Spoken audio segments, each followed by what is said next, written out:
In 2024, my TBR got out of control. I love having a huge unread book section of my shelves, but when the number gets too high, I start feeling very overwhelmed. Because I want my shelves to reflect the books that I absolutely love and not just a random mix of books that I have impulsively bought over the last couple of years. There are some books here that I don't even remember when I bought them, that I'm no longer interested in, and it's time to fix that problem. So in 2025, I'm challenging myself one more time to read my physical TBR, and in this specific year, I have the aim to cut it down by half. We started 2025 with 91 books on the TBR, and by the end of the year, I hope to be below 50. Follow me along on this journey as we attempt to destroy the TBR, because this is TBR Destruction Project. Hi, I'm Rita. Welcome back to my YouTube channel, Life Worth Reading. Before we get into the actual episode, I do have two updates to give you. First of all, I am getting over a cold. I have been sick for the last couple of days, ever since I returned from my trip, and I'm just still getting over it. My voice still sounds a little bit funny, so that's what's up. And then secondly, on that trip, unfortunately, because I didn't break it, but my camera stopped working. My beautiful Canon G7X Mark II that I worked really hard to buy 3 years ago now, it just stopped working. It won't open properly, it won't close properly, I can't see anything on the screen. So I am back to the filming trenches, and I'm back to filming on my iPhone. I know it is not the best quality, it's also not the worst quality. I think it'll be okay for the foreseeable future, but that's just where we are at the moment. Back to the iPhone quality. I hope that you don't mind. I'm really sorry about that, but yeah, I don't gain anything from this channel, so I really can't justify buying a whole new camera, but there's no one around here to fix it. I have already called so many places, and only the actual Canon support can try and fix it, but I have to send it to Spain, so I have to send it by mail. I don't know how long it's going to take. I don't know if it has, I don't know if they'll be able to fix it. I don't know anything yet, and it's given me loads of anxiety, but I have to keep going. We have to keep going. And because it is a new month, I do want to start a new episode of this project. Mostly because even though I did ruin my camera on the trip, it was an amazing trip. I still have the vlog that is going to go up. Maybe it will already have gone up by the time that you're watching this. I really don't know yet. But I still have the vlog for it, and I damaged my wallet, my shelves, everything. I bought so many books, and because of that, the starting TBR number for this episode is an astounding 95. So it's even worse than what we started out the year with. It really, I was already expecting this, okay? I already knew this was going to happen. I don't regret anything. I love all the books that I bought. But we have to work a little bit harder this episode, and we have to go on a book buying ban until spring at least, near summer maybe, because I have so many exciting books to read that I really don't need any more new ones. So with that all being said, I think that it's time for us to pick out a new prompt or a new book from my TBR jar. All the new books that I have are on here. I still have to film a book haul, so I'm not going to spoil every single book that I've already bought, but they're all in here already. So without further ado, let's just pick out the first one for this vlog.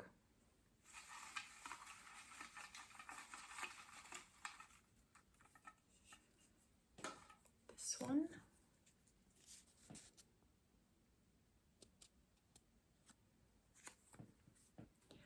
Ooh, okay. As you saw, the book that we got was The Bear and the Nightingale by Catherine Arden. This is a book that I actually, when I was there, I went to London, I saw the rest, because these are the British covers, I think. I saw the rest of the series and I almost bought it, but then I was like, no, I have to read the first one and see if I like it well enough to actually purchase the rest of it. All I know is that this is about a main character named Vasya, because I remember that name, and that it's set in kind of Russia, but I don't know if it's real Russia or fantasy Russia. Does it matter? I don't know. And I know that a lot of people love this. This is one of Meg with Books' favorite series, and I usually trust Meg's taste a lot. I also love the Athena Club series that she also really loves. So this has everything to go well. I'm just a little bit scared because I think I did try reading this like, oh, it was a long time ago, maybe like 5 or 6 years ago. I downloaded the ebook on my iPad at the time because I didn't have a Kindle yet. And I tried reading it and I really wasn't vibing with it. But that was so many years ago, I don't remember anything. So I guess that this is the first book that we're going to be trying out. I'm a bit scared, but I hope that this is going to go well.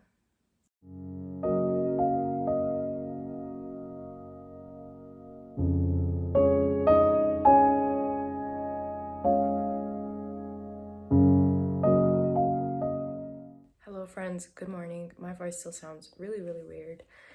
Last night I started The Bear and the Nightingale.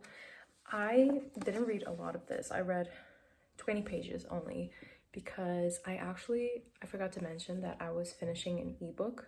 Yesterday I was finishing the second book in the Veronica Speedwell series, which was A Perilous Undertaking, which I loved so much. It was a 5-star this time around. The first one was like almost a 4, but this one was so good. The mystery was incredible and the characters, like, I just love the little budding romance so much. So right now it's Tuesday morning and I'm about to head out. I'm about to go have lunch with my friend Mafalda. I haven't seen her in quite a while, so I'm really excited to do that. I got some like kind of upsetting news yesterday. Nothing that happened to anyone, just about something that I was excited to hear from, and it didn't go quite as I expected, so I'm a bit bummed out. Also, that's why I haven't read much yesterday. I just kind of had a mini mental breakdown about it, but I'm just ready to rebuild and just doing it all over again, you know what I mean? So I'm hoping that today is a good day. It's quite sunny, it's quite beautiful. I'm bringing my book along with me today, and I'm just hopeful that it'll be a good day. So I'll take you along with me and let's go.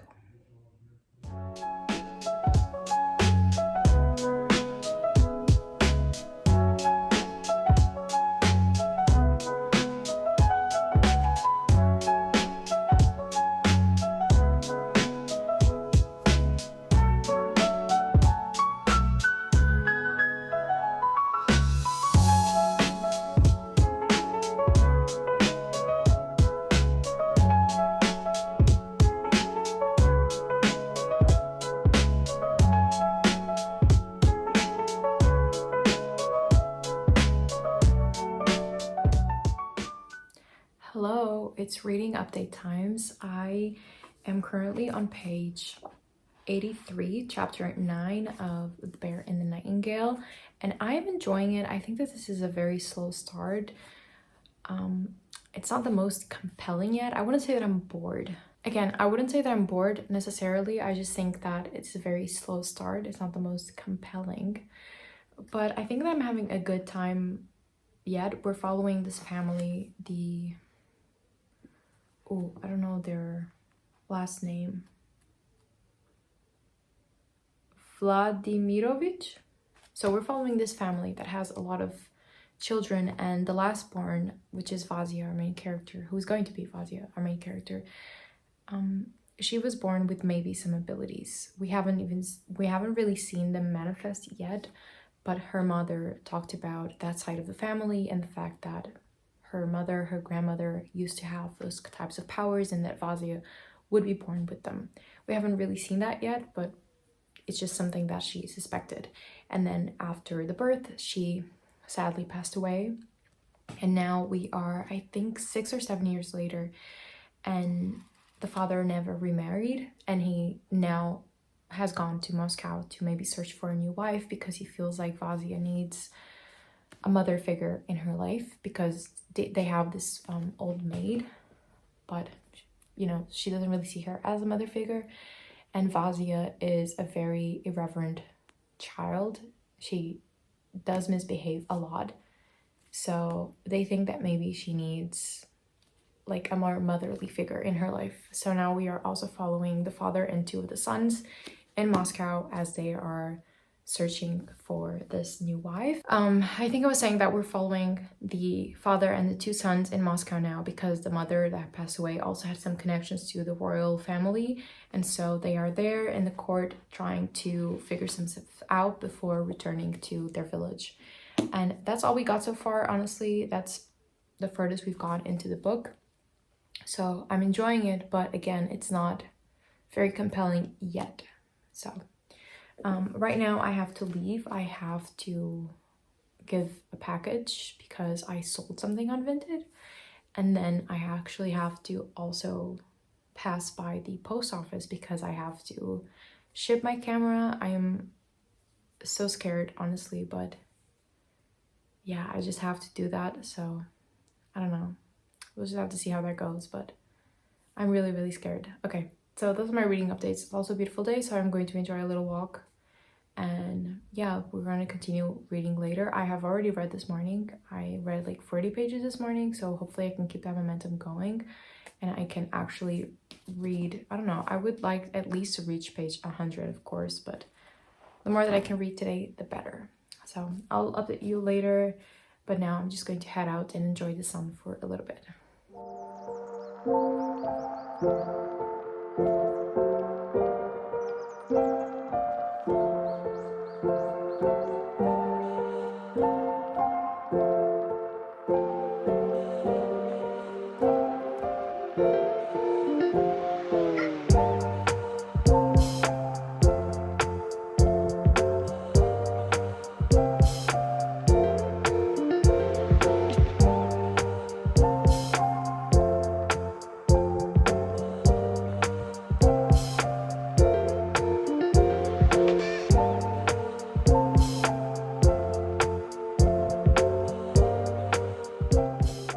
I have finally finished The Bear and the Nightingale, and it's time to talk about it and review it. I had a very interesting reading experience with this one. I think that I was a little bit disappointed by it. Like I said in my update clips, I thought it was very, very slow, which I usually don't mind, but I feel like in this book I was a little bit bothered with it. But I think that my main problem was that I didn't really understand the magic system. I still don't feel like I quite understand it. It's a lot of that trope when a main character is kept in the dark about their own magical abilities, about the world that they live in. And so you as a reader are kind of kept in the dark as well because you are seeing the world through this main character's eyes. So that's basically what happened in this. Vazia had some magical abilities. You know that she could see creatures that other people couldn't see, but you really didn't understand how that extended beyond that manifestation of power. And since she didn't know, we as a reader didn't know, and I wanted to understand it. We have the Winter King and we have his brother, which is this darkness, which is the bear, but I didn't quite understand the powers that either of them have, the power that Vazia has, how she fits into this world. There was like kind of a climax to the story that sorry, I feel like the lighting is really changing. Today's a very like gloomy day, so I'm sorry about that. But there was a final scene that I just didn't understand how this power is manifested, how this world works, how these magical abilities work. But I will say that I enjoyed it. If I had to choose a rating right now, which I'm still thinking about, it probably would be like a 3.5, more towards a 4, but I just can't give it a full 4 because I was so confused throughout so much of it. But I feel like I'm very intrigued to continue. I feel like book 2 and 3 have the highest ratings I've seen sequels have. People say that they really, really love the sequels of this, and I don't really know where the story could go because, again, I feel like I didn't fully grasp what really happened in this one. But I feel like I am really curious to read it, and I think I would like to continue in the series. This just wasn't my favorite installment as a separate book, you know, like I'm interested in continuing, but this just didn't work for me on every level. But I did enjoy the writing though, that I did. Now I'm going to pick out the next book that we're going to read, but I do want to talk to you about a book that I acquired, I think yesterday or the day before, that I think I mentioned in this vlog that I was going to get, and that is Emily Wilde's Compendium of Lost Tales by Heather Fawcett. I am so excited to read this. This is the last book in the Emily Wilde series. I am very upset that the series is ending, but I cannot wait to read it. So I'm going to be reading it right now because I seriously just cannot wait any longer. I need to read this book. So We are currently down to 94 with this 95, but we are going to be down to 94 again after I finish this one. And yeah, I'm going to start it today. I cannot wait to read this, see how this trilogy ends, and I am so unbelievably excited. But it's not, I don't think I'm going to film it for this TBR Destruction because I am filming a weekly reading vlog that I think Emily Wilde would fit in better. So we are going to pick out the next book that I'm going to read for this project. So I have my little jar here, and now let's pick out a book.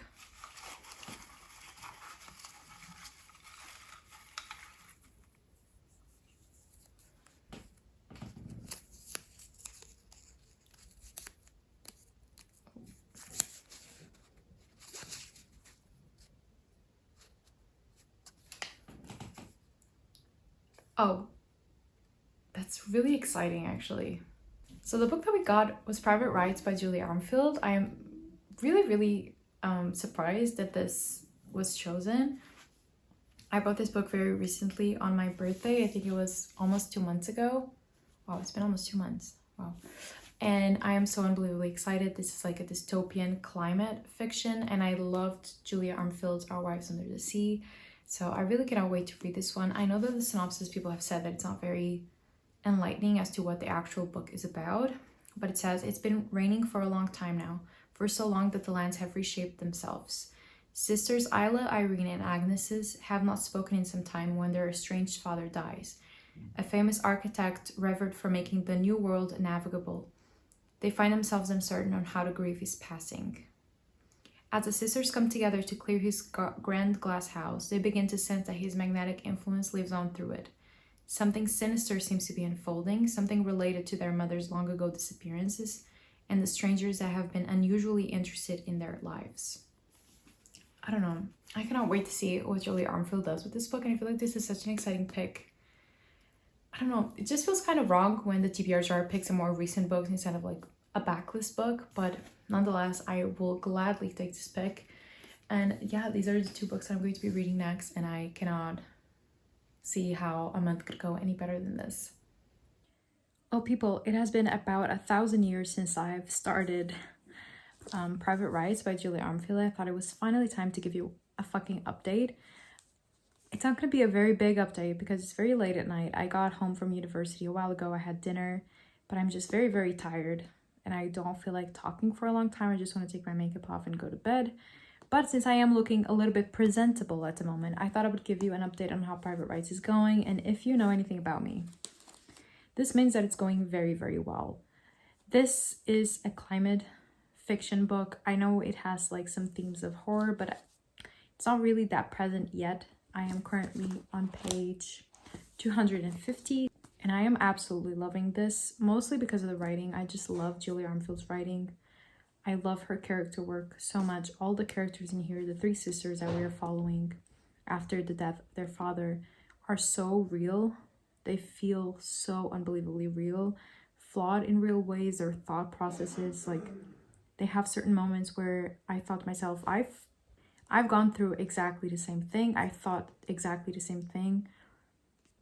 And it's just the everyday life, everyday thoughts, everyday comments, and the fact that this is all happening as the world is continuously ending. It really mimics what we're going through, trying to remain normal, trying to find a sense of normalcy in a world that doesn't feel normal anymore, in a world that doesn't feel like yours anymore, where you've lost the attachment to certain things and you're trying to remain attached to other things. And it's just the way that we still go to work and the way that we're still trying to survive, that like instinct to survive that is so strong. And I'm just absolutely loving every single moment of this book. I know a lot of people say that the plot is not very riveting. It really is not. Not a lot happens in this book. It's really a lot of inner monologue. It's a lot of discussions. It's a lot of comments. It's a lot of relationships. But like the quotes are just so good. Here it says, "It's exhausting, as it always was, to live with such a breadth of things to take up one's attention. Exhausting, the way that there can be too much world, even in its final stages. Exhausting to be so busy and so bored with no time left for either." I just love the discussion in this book. The quotes are amazing. Then we have one of the one of the sisters saying about her feelings. The sensation then, not so much of being misunderstood as of being understood too well at one time and then never again. I don't know, I'm just absolutely in love with this. This is going to be a 5-star. This is going to be a favorite of the year, but I really don't want to give you the wrong impression about it because it really is a slow book. Not a lot is happening. There's not a lot of plot.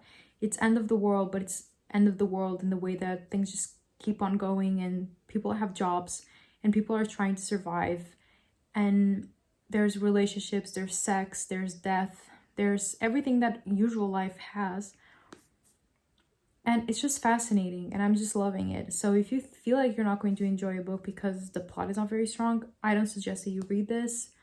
But for the writing, I think it's so worth it. The way that Julie Armfield writes and the way that she understands people and the way that she writes about people is just something that I wish I had the ability to.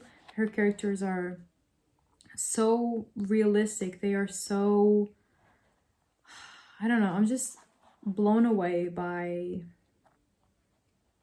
I'm just so blown away by the way that Julie Armfield writes, and it's like Our Wives Under the Sea all over again. It's really an exploration of grief, of relationships, of love, of falling in love and having love end, and the grief that comes with that.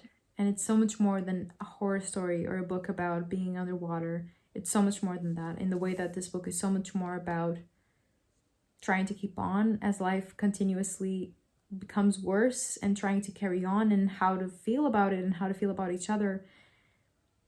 And it's just, I'm just obsessed with it. I'm in love with it. I think this is going to be one of my favorite books of the year. I'm connecting with it so much, and the thoughts that I have about my everyday life as the world crumbles really reflect and mimic the way that these characters feel. And it's just, I'm just amazed at how Julie Armfield understands people and how she writes her characters. So this is going very, very well. I have been in the reading slump. This book is taking me out of it, but I have been in a really bad reading slump, which is why I thought I would do like a month-long TBR Destruction episode, and I've only read 2 books. So what now? You know, I still have a couple of days left, but it just feels really, really pathetic. But here we are. Not every month can be a good month for reading, and February was not a good month for reading, let me tell you that. So we carry on, we keep going, and I'm going to try and finish it tonight. I don't know if I can because it is quite late, but definitely tomorrow morning, and we'll pick out what will probably be our final book for this vlog. So I'll see you tomorrow. I'm about to take my makeup off. I'm about to do my whole thing, and I'm about to get in bed. It's about to get really serious, and it's about to get really cozy. So I'll see you later.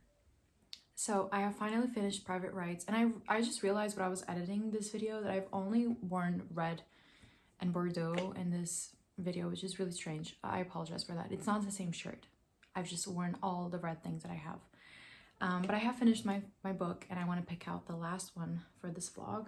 I'm in a bit of a hurry because I'm going to have lunch with a friend, so I'm only going to pick it and we'll discuss my rating for, is this crooked? I'm not sure. We'll discuss my rating for Private Writings later. I'll give you all my thoughts and reviews, but now let's just pick the last book for this vlog. Oh, there's one here, so I'll just pick that one.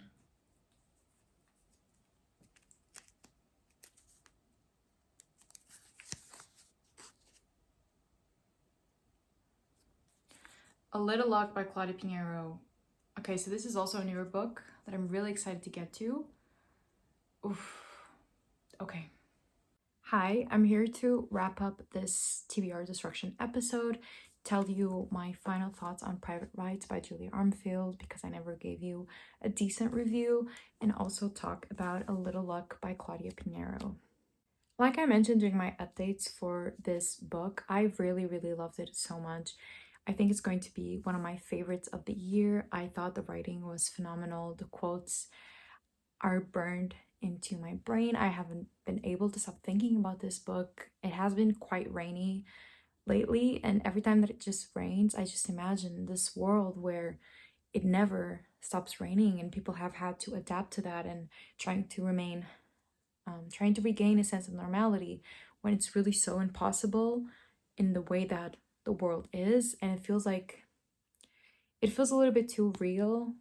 Climate fiction feels a little bit, hard to read at the moment because it is so real and things are comparably to this still so good.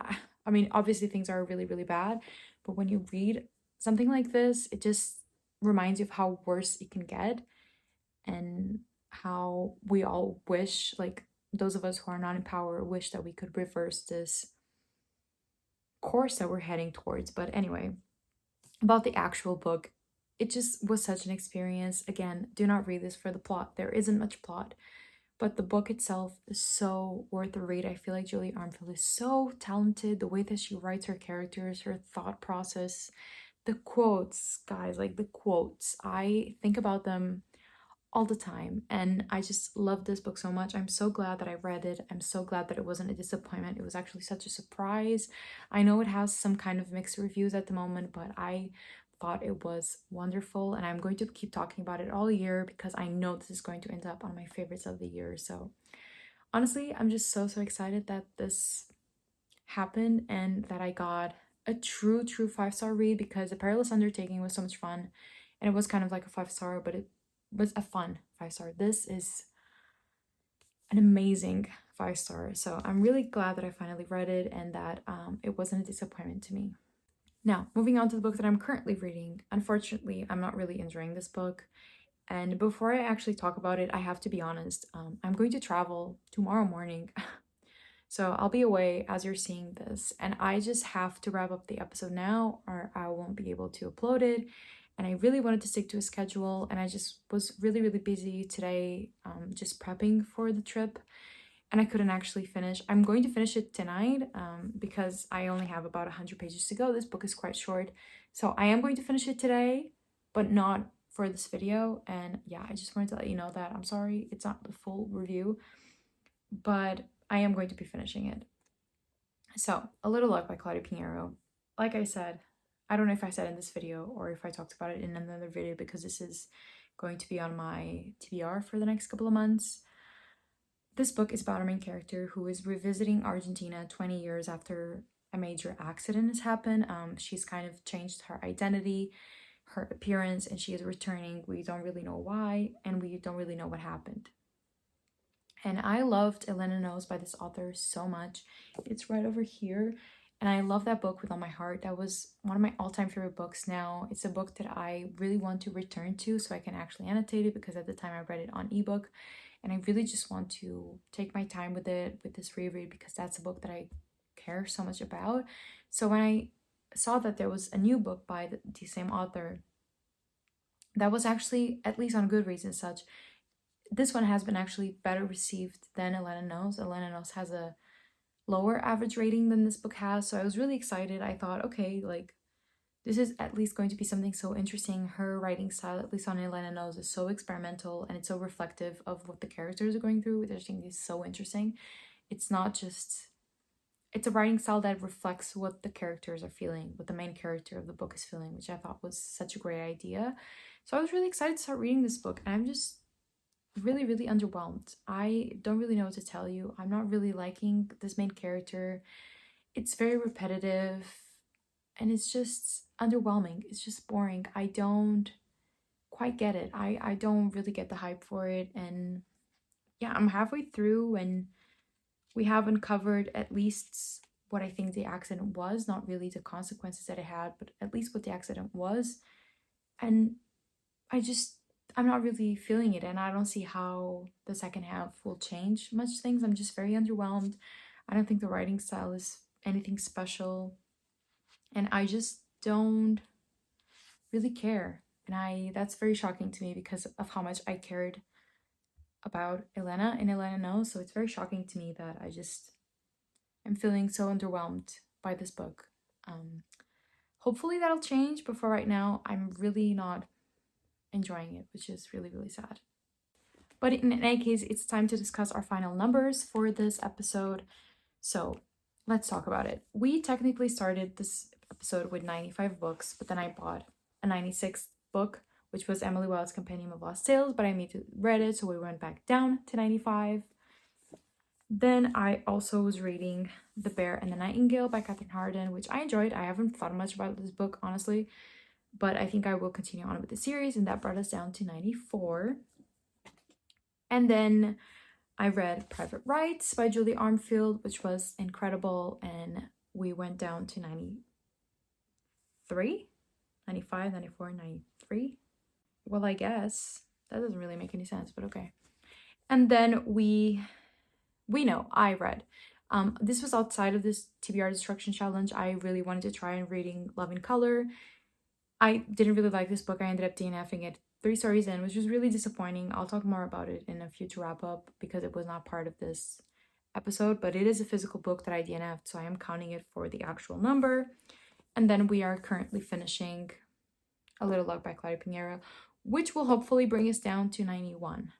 So with this episode, we are currently, let me just organize my books here. But with me finally finishing A Little Luck tonight, we are going to be down to 91, which is almost the starting number that we had this year before I bought a bajillion books. I'm going to be traveling tomorrow. I don't think I'm going to be buying nearly as many books. I'm not going to a place where bookstores are a big deal, I don't think. So I really don't think I'll buy more than 1, maybe 2 books. But yeah, we're almost back to 90, which was the book that which was the number that we started 2025 on. So that's something, that's something. In any case, I just want to tell you that I'm sorry if this vlog was a little bit scattered. I know it wasn't my best vlog. February is not my best reading month, and I was just lost. And then the change with my camera, I just got very unmotivated. I just got very upset. But we're trying to get back at it. I think March is going to be a much better month, reading-wise and filming-wise and all that jazz. So I'm really hopeful for March and the springtime that is coming. I'm so excited. And yeah, thank you so much for watching this video. If you enjoyed it, please give it a thumbs up and subscribe to my channel for more bookish content. And I'll see you in my next video. I hope you have a nice day, and I'm assuming that life is worth reading.